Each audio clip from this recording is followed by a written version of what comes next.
sikap Nabiullah Ibrahim alaihissalam dan begitu juga sikap-sikap pengikutnya terhadap kaum kufar, tidak terkecuali ayahandanya sendiri. Ini diterangkan oleh Allah Subhanahu wa taala melalui Al-Mumtahanah ayat 4. Al-Mumtahanah surah yang ke-60 ayat 4. Ya. A'udzu billahi minasy syaithanir rajim. Qad kanat lakum uswatun hasanatun fi Ibrahim walladzina ma'ahu idh qalu liqaumihim inna bura'u minkum wa mimma ta'budun min dunillahi kafarna bikum wa bada bainana wa bainakumul adawatu wal baghdha. Ya. Wa bada bainana wa bainakumul adawatu wal baghdha'u abada hatta tu'minu billahi wahdah. Nah, coba terjemah Pak Rizki. Bismillah.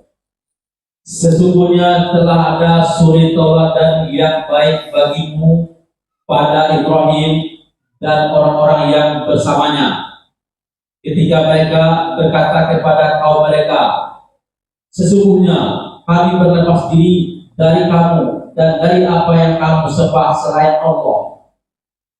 Kami ingkari kekafiranmu dan telah nyata antara kami dan kamu permusuhan dan kebencian buat selama-lamanya sampai kamu beriman kepada Allah saja. Ya.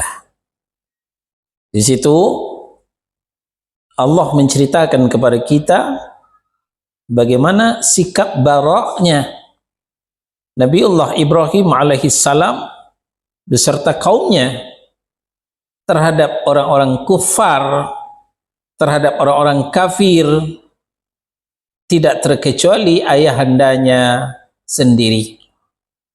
Setelah disampaikan dakwah tauhid, setelah diajak mengesahkan Allah, mereka tidak juga mau. Akhirnya Nabiullah Ibrahim alaihissalam berlepas diri, meninggalkan dan membenci. Diterangkan Allah dalam Al-Mumtahanah surah yang ke-60 ayat 4. Qad kanat lakum uswatun hasanatun fi Ibrahim. Sungguh telah ada suri tauladan yang baik untukmu pada diri Ibrahim dan orang-orang yang bersamanya. Ya. Fi Ibrahim walladzina ma'ah. Pada diri Nabi Ibrahim dan diri orang-orang yang bersamanya, umatnya. Kapan itu? Idh qalu liqaumihim inna bura'u minkum wa mimma ta'buduna min dunillahi kafarna bikum wa bada bainana wa bainakumul adawatu wal baghdha'u abada hatta tu'minu billahi wahdah. Sesungguhnya kami berlepas diri dari kamu dan dari orang-orang yang kamu sembah selain Allah. Kami ingkari kekafiranmu dan telah nyata antara kami dan kamu permusuhan dan kebencian buat selama-lamanya sampai kamu beriman kepada Allah saja. Itu butiran-butiran ketegasan Nabiullah Ibrahim alaihissalam terhadap kaumnya yang masih kufur, masih musyrik, mempersekutukan Allah Subhanahu wa ta'ala. Beliau tidak peduli ayahnya sendiri, karena kufur, karena musyrik, maka Nabiullah Ibrahim alaihissalam tetap saja berlepas diri. Bukan berarti Nabi Ibrahim anak durhaka. Berarti Nabi Ibrahim yang tidak berbakti kepada orang tuanya. Ibrahim sangat lembut hatinya. Ibrahim masih mengharapkan keimanan dari orang tuanya, bahkan mau mendoakan kalaulah tidak dilarang oleh Allah Subhanahu wa taala. Setelah turun larangan dari Allah Subhanahu wa taala, baru beliau berhenti mendoakan ayahnya. Al-Hafiz Ibnu Katsir rahimahullahu taala berkata dalam tafsirnya, apa kata beliau? Allah Subhanahu wa taala berkata kepada hamba-hambanya yang mukmin yang diperintahkannya untuk memerangi, untuk memusuhi, dan untuk menjauhi orang-orang kafir. Bukan bergandengan tangan, bukan ikut beribadah bersama orang kafir, bukan ikut menjaga gerejanya, tapi berlepas diri menjauhi orang-orang kafir. Ya, jadi kita ulang. Allah berkata kepada hamba-hambanya yang mukmin yang diperintahkannya untuk memerangi, untuk memusuhi, dan untuk menjauhi orang-orang kafir. Dengan kata beliau, sesungguhnya telah ada suri tauladan yang baik bagimu pada Ibrahim dan orang-orang yang bersama dengan dia. Jadi dengan mengatakan Ibrahim itu adalah suri tauladan yang baik, secara tidak langsung Allah memerintahkan kepada kita supaya ikut berlepas diri, ikut menjauh daripada orang-orang kafir, sebagaimana yang telah dilakukan oleh Nabiullah Ibrahim alaihissalam. Nah, di sini dicantumkan lagi oleh penulis, ketika mereka berkata kepada kaumnya, sesungguhnya kami berlepas diri dari kamu dan dari apa yang kamu sembah selain Allah. Maksudnya, kami melepaskan diri dari kalian dan dari Tuhan-Tuhan kalian yang kalian sembah selain Allah. Itu maksudnya. Berlepas diri bukan berarti ikut beribadah bersama mereka, tapi menjauh karena memang mereka tidak mau dicegah. Ya, kalau mereka tidak mau dicegah musyrik mempersekutukan Allah, ya kita menjauh. Jangan malah ikut nimbrung bersama kemusyrikan mereka. Kemudian tentang kami ingkari kekafiranmu, maksudnya adalah agamamu dan jalanmu, ya, keyakinanmu yang musyrik, yang menyembah selain Allah, kami ingkari, kami jauhi. Dan telah nyata antara kami dan antara kamu permusuhan dan kebencian buat selama-lamanya. Maksudnya telah disyariatkan permusuhan dan kebencian mulai dari sekarang antara kami dan kalian selama kalian tetap kafir. Maka selamanya kami berlepas diri dari kalian serta membenci kalian. Ini sekaligus membantah syubhat, ya, yang disampaikan oleh Buya Mama Gufron, bahwa agama apa saja akan masuk surga, penganut agama apa saja akan masuk surga, punya surga masing-masing, punya malaikat masing-masing, punya Tuhan masing-masing. Nah, inilah nampak kesesatan, ya, kalau kita uji dengan ayat yang kita bacakan ini. Nabiullah Ibrahim alaihissalam tidak toleran terhadap kemusyrikan orang-orang kafir, termasuk kemusyrikan ayahnya sendiri.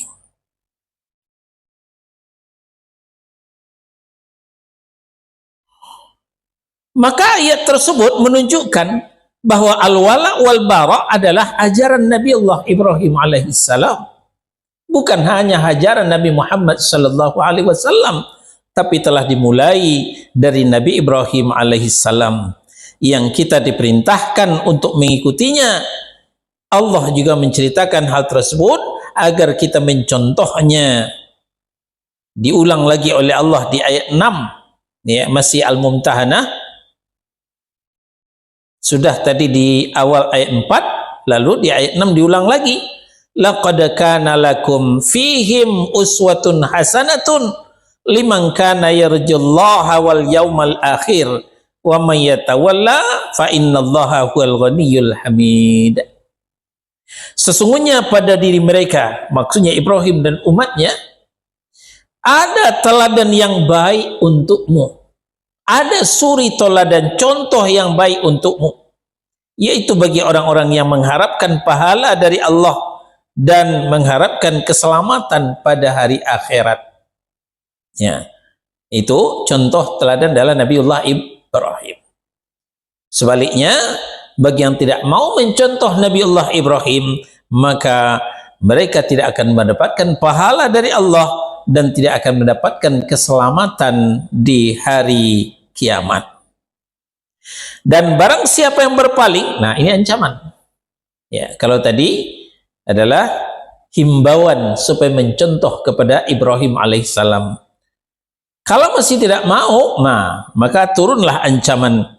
Wa may yatawalla, barang siapa yang berpaling, tidak mau mencontoh ketegasan Nabiullah Ibrahim, tidak mau ya, berlepas diri daripada kemusyrikan, maka sesungguhnya Allah dialah yang maha kaya lagi maha terpuji. Allah tidak akan berhenti jadi Tuhan. Allah tidak akan runtuh kerajaannya kalaupun kita tidak mengamalkan al-wala wal bara'. Karena Allah itu maha kaya dan Allah itu maha terpuji. Kitalah yang membutuhkan Allah. Allah tidak butuh kepada kita. Ini contoh yang pertama. Contoh yang kedua ditunjukkan oleh orang-orang Ansar Madinah. Ya. Orang-orang Ansar Madinah terhadap saudara-saudara mereka, yaitu kaum muhajirin yang hijrah dari Makkah. Nah, jadi peristiwa hijrah ketika ancaman Quraisy makin meningkat sampai kepada klimaksnya, maka turunlah perintah hijrah kepada Rasulullah dan kaum muslimin. Ya. Terlebih dulu beliau mengizinkan sahabatnya hijrah, ya, dalam bertahap, tidak sekaligus supaya tidak mengundang perhatian orang-orang kafir Quraisy. Ya. Hijrah satu, ya, tidak berombongan. Nah, kemudian terakhir barulah Rasulullah berangkat bersama Abu Bakar Siddiq radhiyallahu anhu. Keberangkatan kaum muslimin hijrah meninggalkan Makkah menuju Madinah bukan hanya meninggalkan kampung mereka, bukan hanya meninggalkan negeri mereka, tapi juga meninggalkan harta mereka, meninggalkan orang-orang yang mereka cintai, meninggalkan bapaknya kalau masih musyrik, meninggalkan orang tuanya kalau masih musyrik, ada yang meninggalkan suaminya kalau suaminya musyrik, ada yang meninggalkan istrinya kalau istrinya musyrik. Nah, maka tidak jarang orang-orang muhajirin sesampai di Madinah mereka nggak punya apa-apa, mereka tidak punya apa-apa, tidak punya harta, harta sudah habis di perjalanan, tidak punya saudara, tidak punya famili, karena famili saudara mereka masih kafir. Ya, masing-masing mereka kebanyakan sebatang kara di Madinah itu. Jarang yang Islam sama-sama saudaranya. Nah, ketika itu orang-orang Ansar Madinah menunjukkan al-wala'nya, menunjukkan kepeduliannya, ya, loyalitasnya yang tinggi terhadap orang-orang muhajirin itu. Nah, ini diterangkan Allah di dalam Al-Hasyr surah yang ke-59 ayat 9.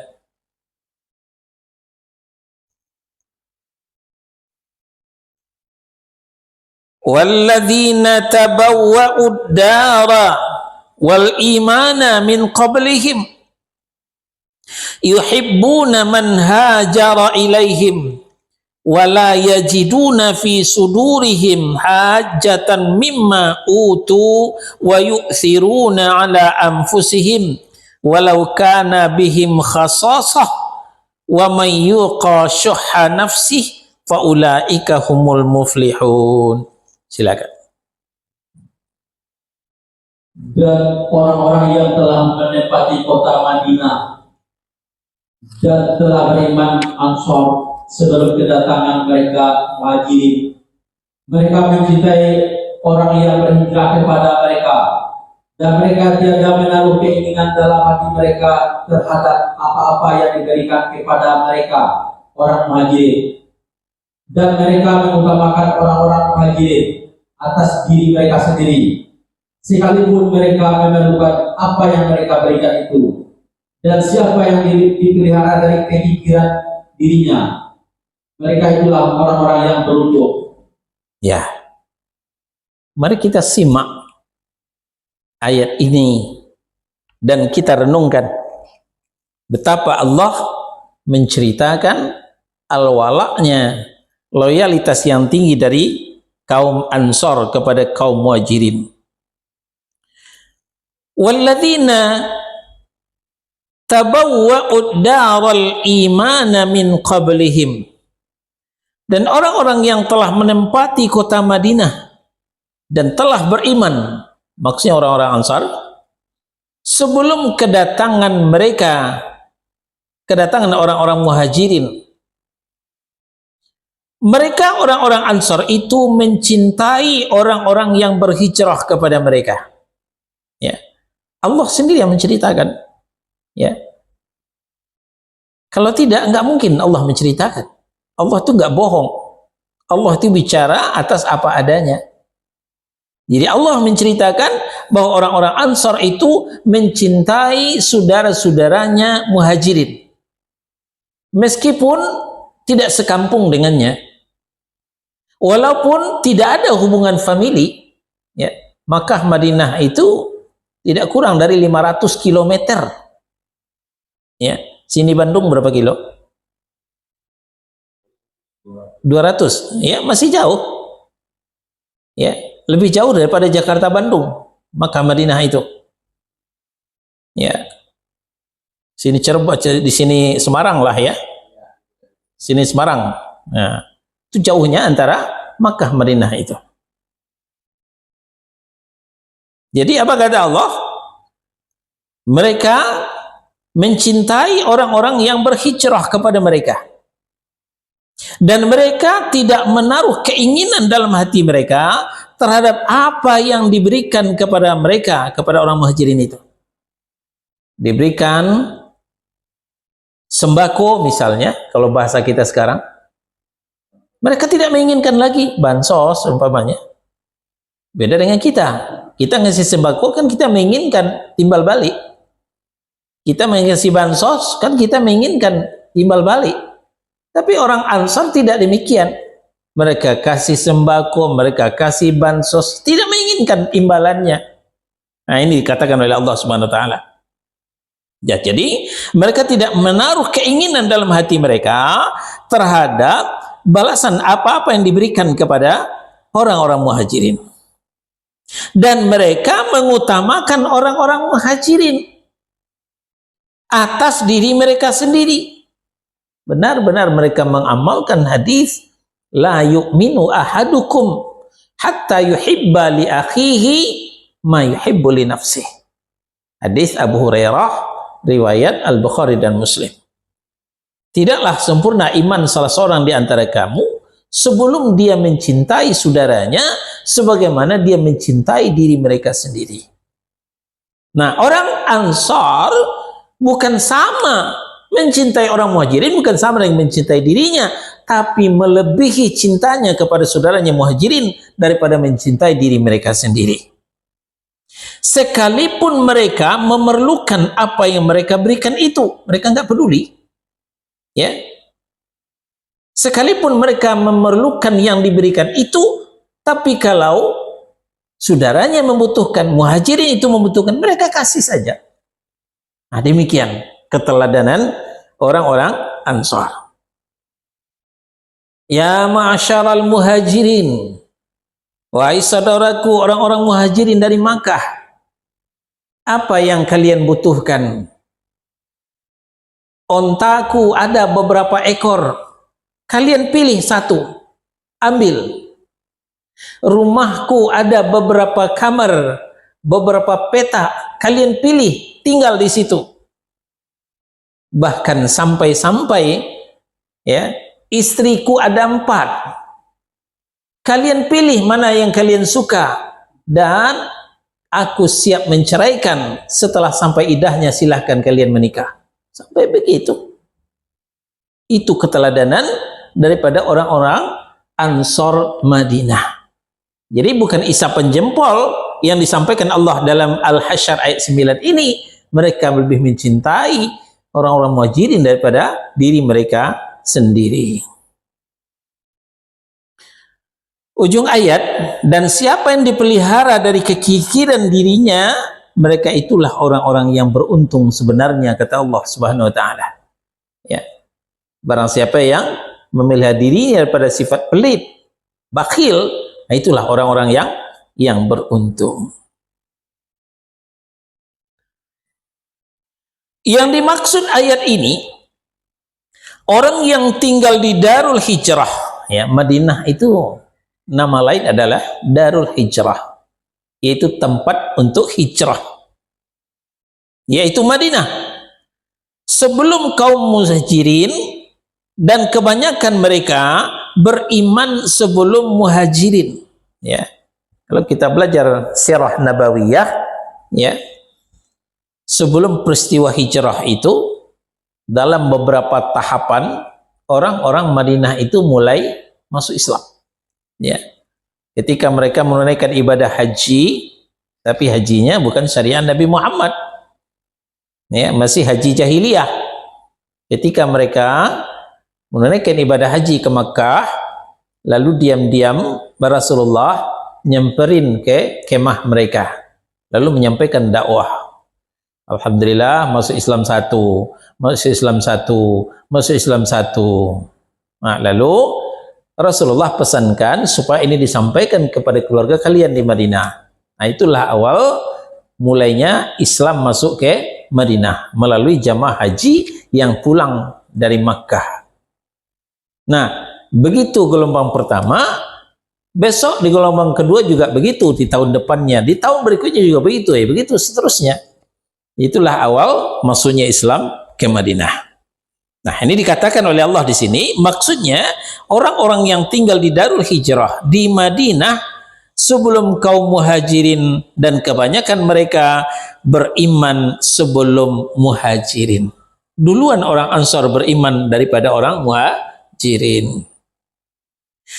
Mereka mencintai dan menyayangi orang-orang yang berhijrah kepada mereka karena kemuliaan dan keagungan jiwa mereka, dengan membagikan harta benda, ya, membagikan harta benda mereka tanpa merasa iri terhadap keutamaan yang diberikan kepada muhajirin. Ya, sebenarnya sahabat Nabi itu mulia semua, tapi kalau disandingkan lebih mulia mana muhajirin dan orang Ansar, lebih mulia muhajirin. Tapi orang Ansar tidak iri, tidak iri dengan kemuliaan orang muhajirin itu, malah tetap saja dibantu. Nah, di sini dikatakan, ya,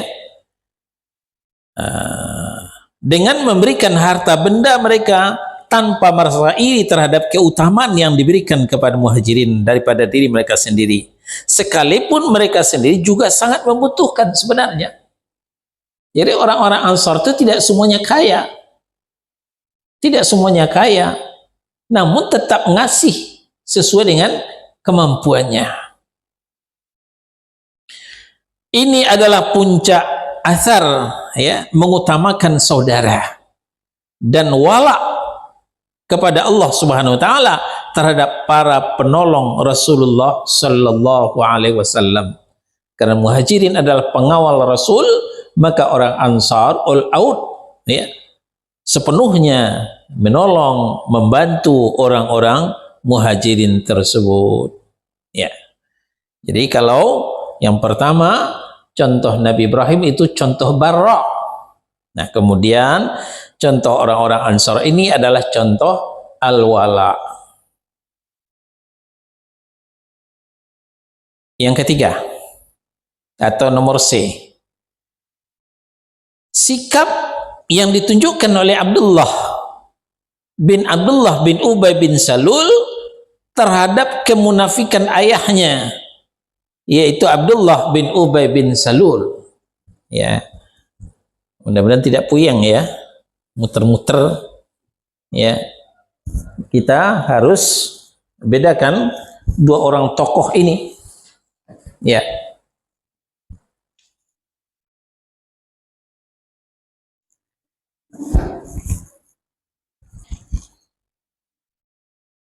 Pertama, Abdullah bin Abdullah bin Ubay bin Salul. Ya, siapa ini? Ini sahabat Nabi.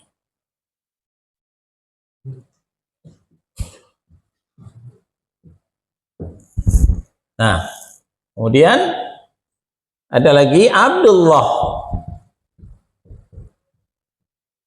bin Ubay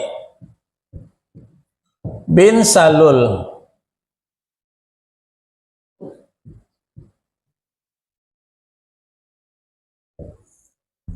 Ini adalah tokoh munafik.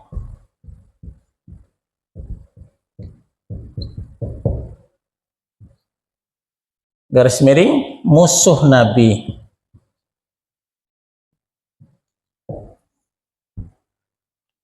Jadi gembong munafikin Abdullah bin Ubay bin Salul punya anak namanya juga Abdullah.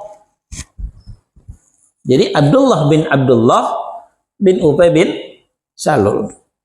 Itulah uniknya orang Arab. Apa mereka enggak kreatif menjadi nama yang lain? Bapaknya Abdullah, anaknya Abdullah juga. Ya, kayak enggak ada nama yang lain gitu loh. Nah, itu orang Arab biasa begitu.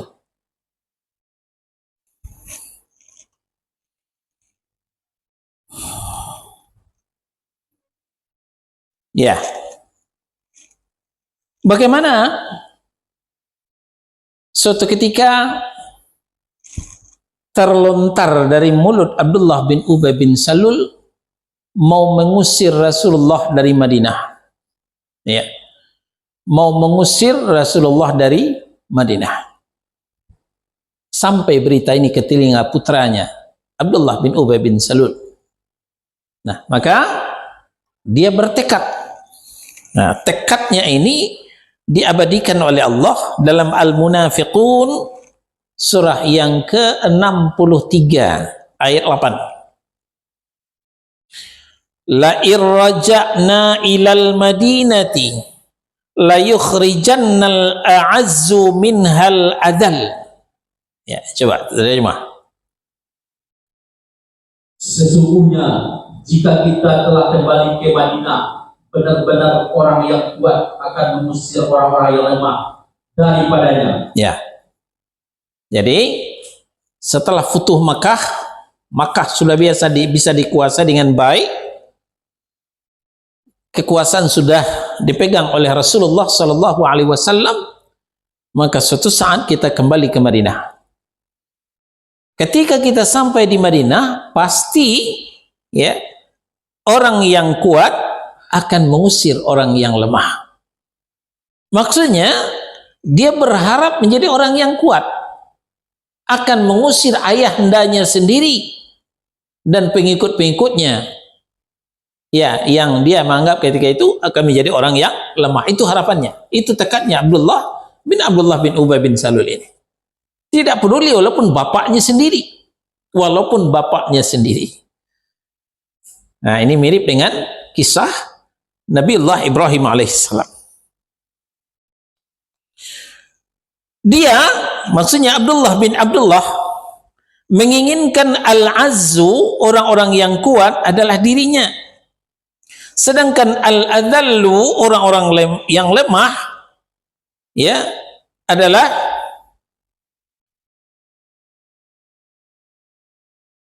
sebentar.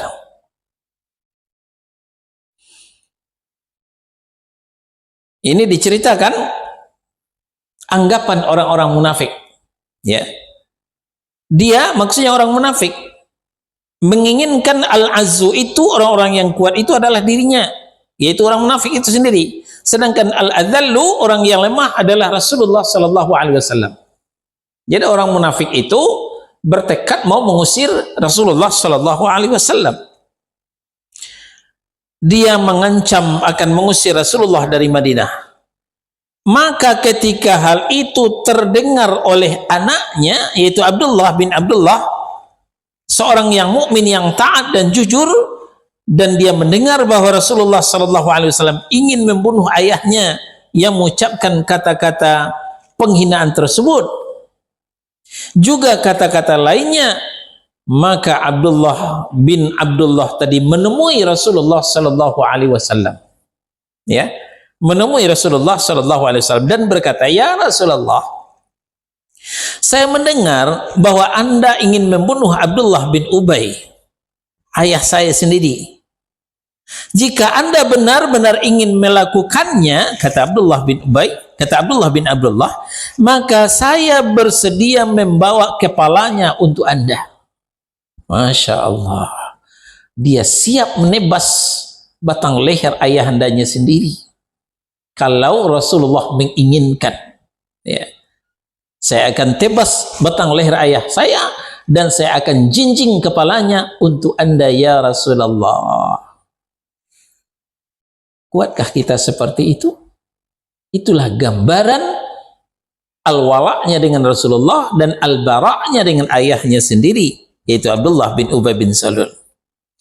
Maka Rasulullah sallallahu alaihi wasallam bersabda, bahkan kita akan bergaul dan bersikap baik kepadanya selama dia tinggal bersama kita. Ya, Rasulullah juga tidak menginginkan itu. Rasulullah tidak mau mencari gara-gara. Sepanjang dia aman-aman saja, dia tinggal bersama kita dengan aman, ya kita juga akan bergaul dengan dia, kata Rasulullah sallallahu alaihi wasallam. Maka ketika Rasulullah sallallahu alaihi wasallam dan para sahabat kembali pulang ke Madinah, Abdullah bin Abdullah berdiri menghadang di pintu kota Madinah dengan menghunus pedangnya. Orang-orang pun berjalan melewatinya. Maka ketika ayahnya lewat, ia berkata kepada ayahnya, "Mundur." Disuruh ayahnya mundur, ya. Mundur. Lalu melihat gelagat seperti itu, ayahnya bertanya sambil keheranan, "Ada apa ini, wahai Abdullah? Jangan kurang ajar kepada bapakmu." Ya, bentak Abdullah bin Ubay bin Salul kepada putranya Abdullah bin Abdullah. Maka ia menjawab, Abdullah bin Abdullah menjawab, "Demi Allah, jangan melewati tempat ini sebelum Rasulullah mengizinkanmu. Izin dulu Rasulullah, baru kamu boleh lewat di tempat ini," kata putranya Abdullah bin Ubay bin Salul. Ya.